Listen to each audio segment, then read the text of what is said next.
జై సద్గురు బ్రహ్మరాజుకి జై. శ్రీ అచలానంద సంపూర్ణాంబ సమేత శ్రీ పరిపూర్ణానంద ఎర్రగుంట సుందర రామయార్య రాజయోగి సద్గురు బ్రహ్మరాజుకి జై. శ్రీ అభయానంద చిట్టేటి కోదండరామయ్య తండ్రికి జై. శ్రీకృష్ణ దేశికేంద్రుల వారిచే విరచితంబైన క్షరాక్షరోపాధి ద్వయదోషరహిత పరమతత్వ కంద పద్యములు 153, 154.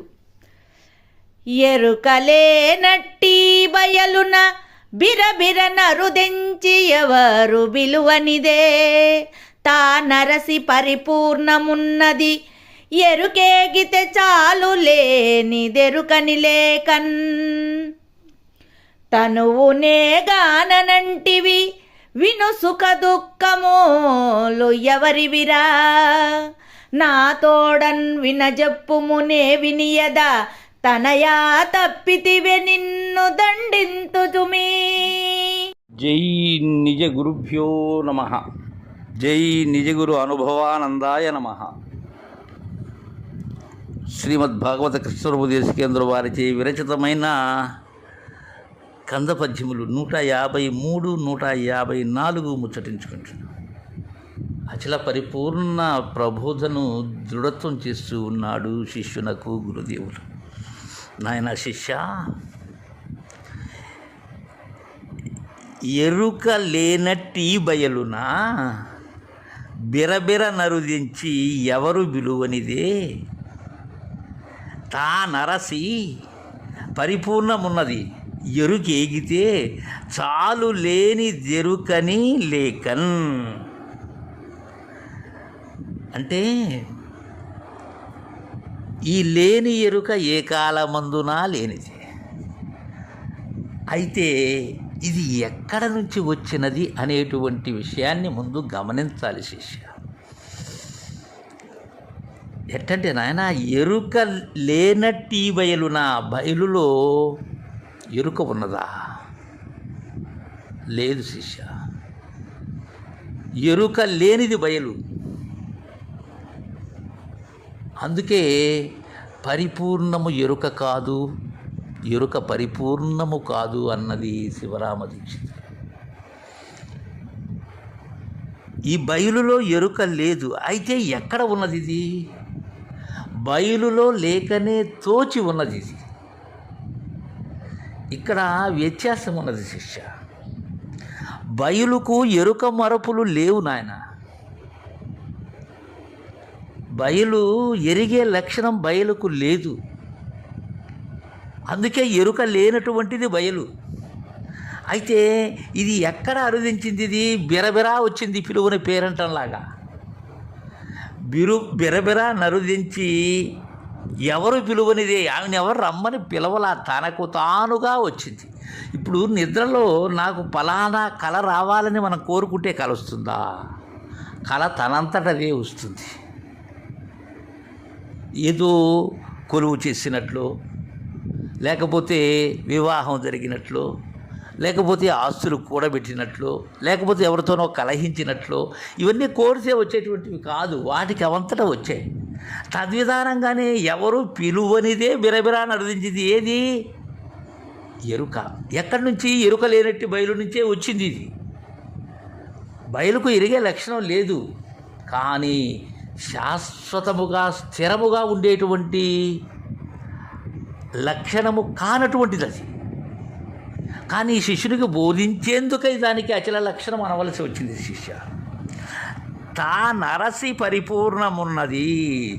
ఏది ఇంతకీ తెలుస్తుంది? అది పరిపూర్ణము ఉన్నది అని తెలిసేది ఏది? తానే. ఏ తాను బిరబిర నరించినటువంటి ఎరుక ఏదైతే ఉన్నదో అదే వచ్చి పరిపూర్ణాన్ని చూసినట్లయితే తా నరసి పరిపూర్ణమున్నది. ఉండబడేటువంటి పరిపూర్ణాన్ని తాను చూసినట్లయితే చూస్తే ఏమవుతుంది? అది ఎరుకేగితే ఎరుక ఇంక ఉంటుందా? సింహం స్వప్నంలో కన్నటువంటి ఏనుగు ఇంకుంటుందా? సింహం రాదు ఏనుగు స్వప్నంలోకి. ఏనుగే కంటుంది సింహాన్ని. కన్నప్పుడే అదేమవుతుంది? లేనిదవుతుంది.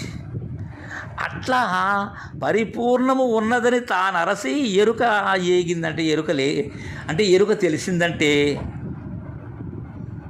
ఇంకా ఉంటుంది అక్కడ. ఎరుకేగితే చాలు. లేనెరుక, ఆ లేనిదైనటువంటి లేనిదెరుక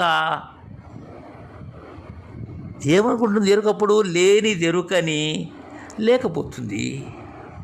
అంటే ఉన్నదానిలో దీని ముచ్చట లేదని తానే తెలిసి తనకు తానే లేకుండా పోతుంది అని తెలియజేశారు. తదుపరి 154వ కంద పద్యంలో శిష్య ఇంకా దృఢం చేస్తున్నాను నాయన అచల పరిపూర్ణ ప్రబోధన.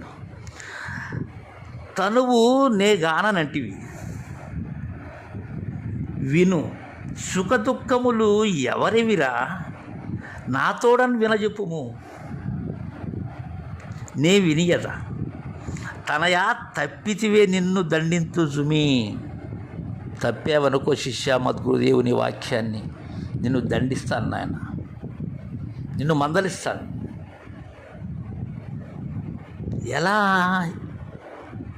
కొందరు ఏమంటారంటే తనువు నే గాననంటివి, నేను శరీరాన్ని కాదంటున్నావు, అహం బ్రహ్మం అంటున్నావు,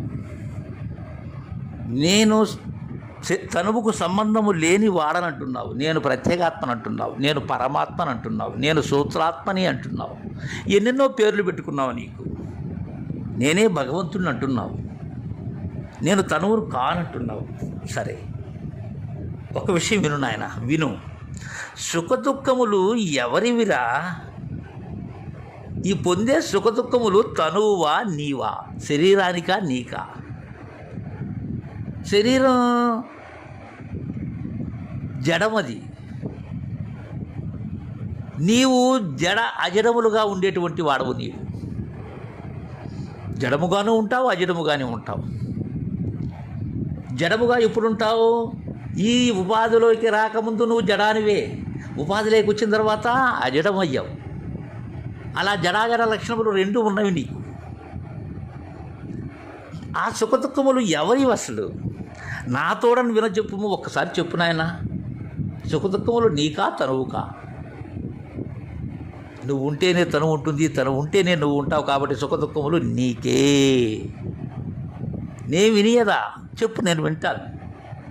తనయా తప్పితివే, తప్పావా? నీవు ఆ మాట అనకు. ఏమని? నేను తనువును కాదు అనే మాట అనకు. ఈ మాట ఒప్పబడగానే తప్పావంటే మాత్రం నిన్ను దండించు సుమి అని కృష్ణప్రభు దేశికేంద్రుల వారు మనకు చక్కగా తీర్పు చేశారు. జై గురుదేవా.